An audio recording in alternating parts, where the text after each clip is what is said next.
Ça fait une éternité que je me suis pas assise ici pour parler de favoris. Je ne sais plus quel favori j'ai fait, je sais que j'ai pas fait ceux de décembre, donc on va appeler ça, je pense que tu l'auras vu dans le titre, ce que j'aurais décidé, on va appeler ça des favoris de l'hiver. Hein, voilà, allez c'est parti pour les favoris de l'hiver.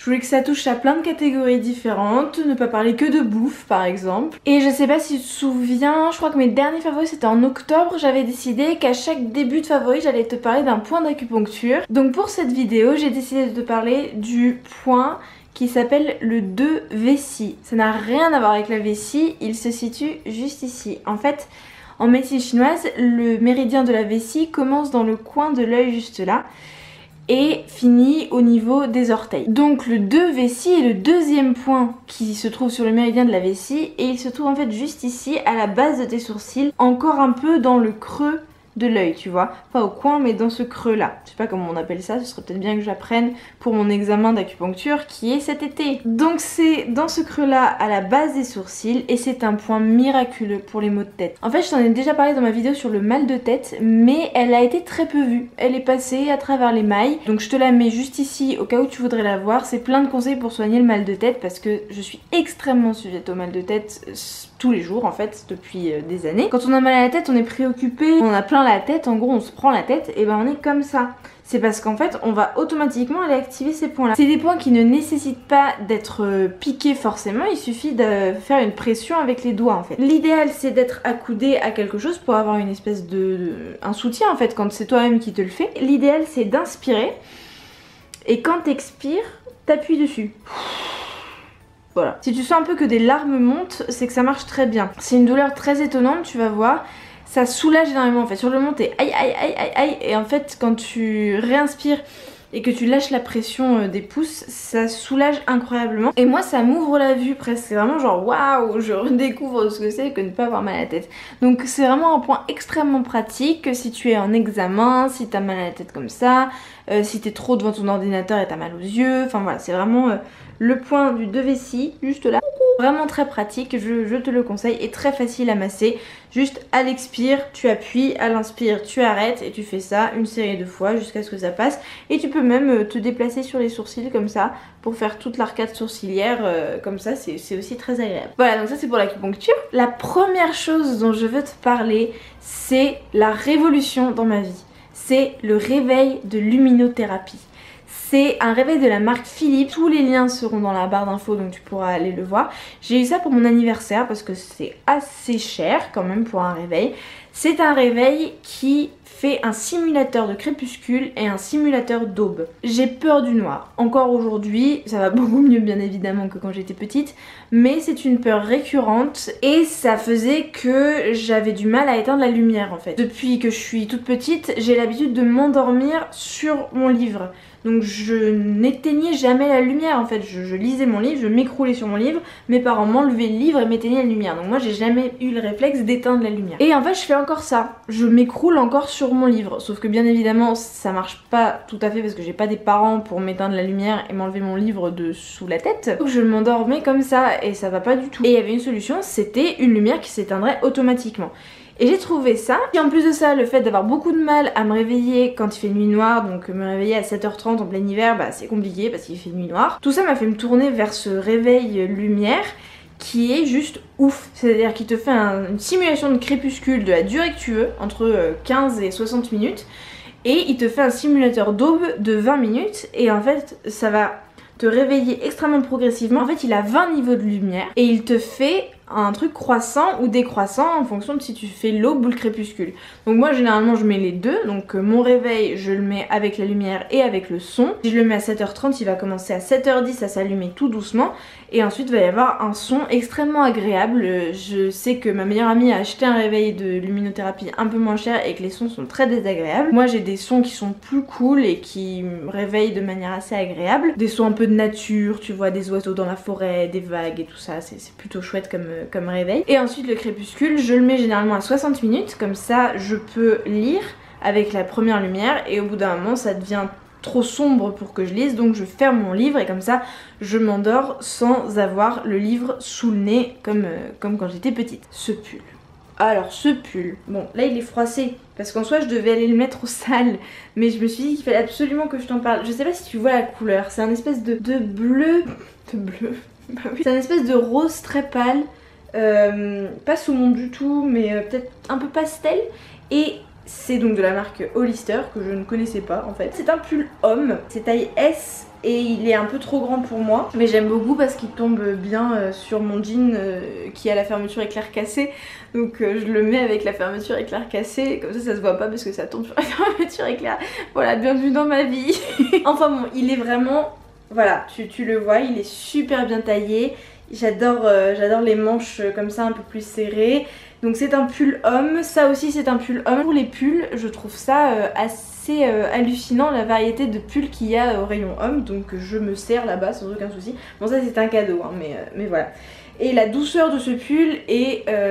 je ne peux pas te la décrire. Tous les mots que je mettrais dessus ne vaudraient pas le toucher de ce pull que c'est extraordinaire. Que je ne mets pas parce qu'il est censé aller au sale, mais ce genre de choses je devrais pas le dire face caméra. Je te conseille vraiment d'aller à Hollister faire un petit tour chez les pulls hommes pour voir tout ça. Et regarde la finition. Bon c'est vraiment... c'est pas professionnel Lou, voilà, j'ai oublié comment on faisait des favoris.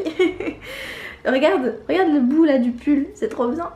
Et trop beau, j'adore comment ça tombe. Bref, c'est bon, on peut parler chocolat. Alors, j'étais ces derniers mois à la quête du meilleur chocolat au lait vegan. Ce que je goûtais, j'étais contente, c'était vraiment bon, mais il y avait quelque chose qui ne ressemblait pas assez au chocolat au lait, qui est une de mes grandes passions dans la vie.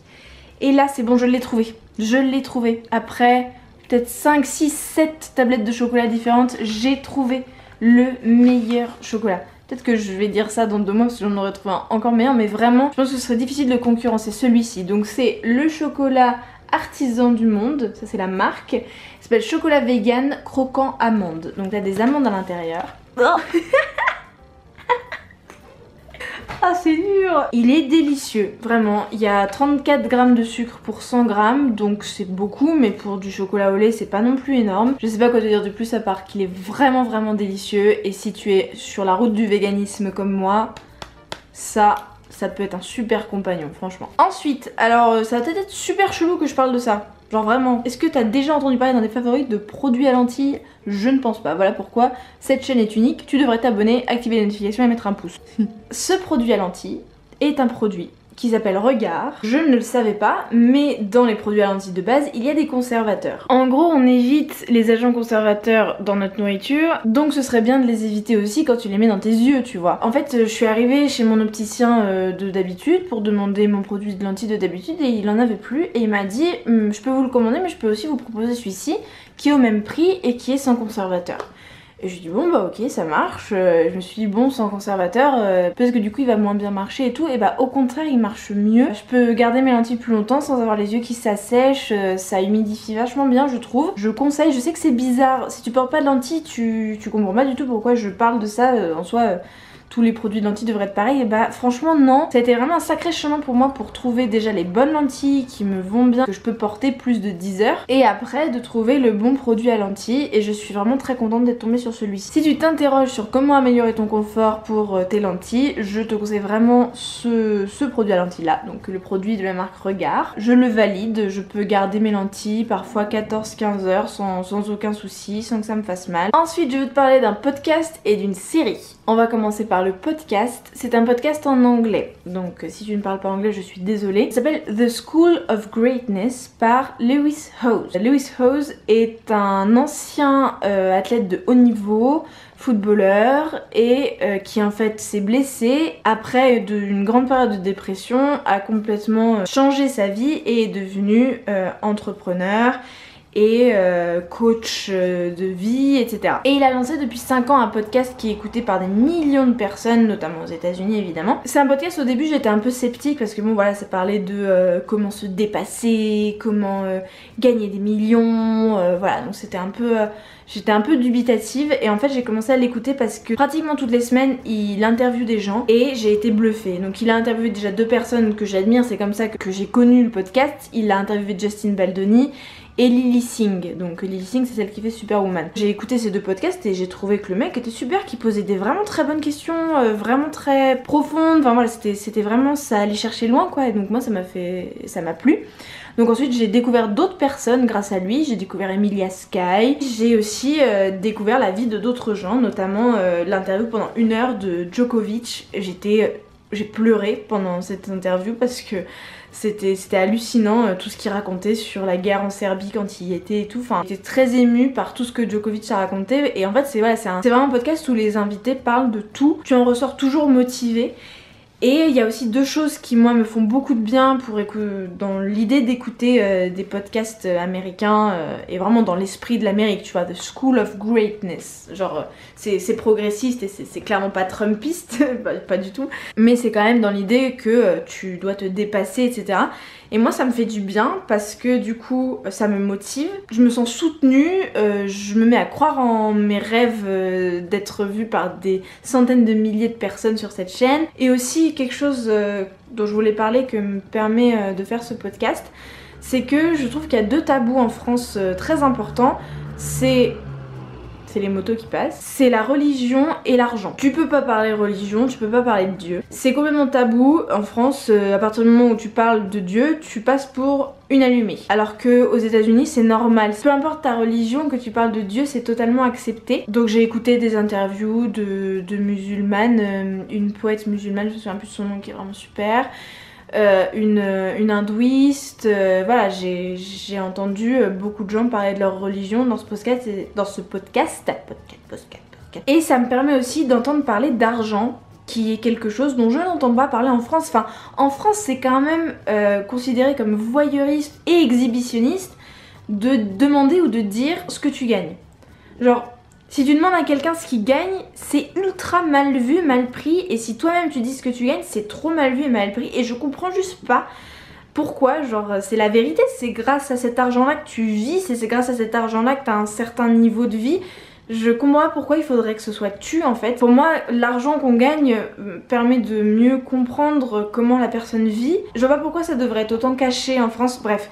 Donc du coup, ce podcast me permet d'entendre des gens parler de leurs revenus, de leur argent, de comment ils le gagnent, de ne pas en avoir honte en fait. Je pense vraiment que ce podcast m'a permis de combler ces 2 vides dans la société française qui me manquent, à savoir parler de Dieu et parler d'argent.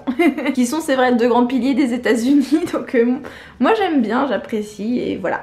Et j'ai trop parlé de ce podcast. Si tu veux aller le checker, bien évidemment, dans la barre d'infos, ce sera lié. Et il a une chaîne YouTube, donc si tu tapes la même chose sur YouTube, tu trouveras tous les podcasts filmés. Et la dernière chose dont je veux te parler, c'est une série. Tu vas me dire que je suis en retard, comme d'habitude, c'est Outlander. Waouh, c'est dingue. C'est ouf Outlander. Pour te dire, genre, ma mère n'aime pas les séries. Ma mère est accro, ma mère m'a dépassée, ma mère a déjà regardé plus d'épisodes que moi. Je savais qu'elle était géniale, mais je m'attendais pas à ce niveau de génial. Je m'attendais pas à ces plans, à cette esthétique incroyable. Bon, si tu connais pas Outlander, je te fais quand même un petit speech. C'est l'histoire d'une femme à la fin de la 2e guerre mondiale qui part en lune de miel avec son mari en Écosse, qui se retrouve à Craignadoon, qui est un peu l'équivalent de Stonehenge. Enfin voilà, c'est un cercle de pierre où il y avait des rites traditionnels. Et elle se retrouve là-bas après un rite et en fait, elle se retrouve au même endroit, mais en 1743. Donc elle voyage dans le temps. Et c'est génial, genre c'est vraiment moi je trouve ça hallucinant, je trouve ça vraiment hallucinant comme série, je suis bluffée à chaque fois, il y a énormément de rebondissements constamment, l'actrice principale est géniale, je peux pas trop en dire non plus parce que si j'en dis plus je vais te spoiler, à part que waouh, l'acteur qui joue, comment il s'appelle, James Fraser, je le trouve ultra sexy, mais alors, un cadeau des dieux, la série, hein, pas James Fraser. C'est gênant. Dis-moi dans les commentaires si tu regardes Outlander et qu'est-ce que t'en penses et tout. Et me spoile pas, j'en suis à l'épisode 13 de la saison 1. J'y vais doucement parce que c'est très anxiogène. J'ai une très petite résistance au suspense, donc je peux pas trop en regarder parce que sinon je deviens folle. J'espère que t'es tout aussi content et contente que moi de retrouver les favoris. Je vais en refaire un peu plus régulièrement. J'avais fait une pause là, je voulais te filmer d'autres choses, mais me voilà de retour. Et il y a plein de choses ultra cool qui arrivent sur cette chaîne là dans pas longtemps. J'ai 2 vidéos en projet que j'ai vraiment hâte de te partager. N'oublie pas de mettre un pouce et de t'abonner et d'activer les notifications, blablabla. Moi je te fais un énorme bisou et je te dis à mardi prochain.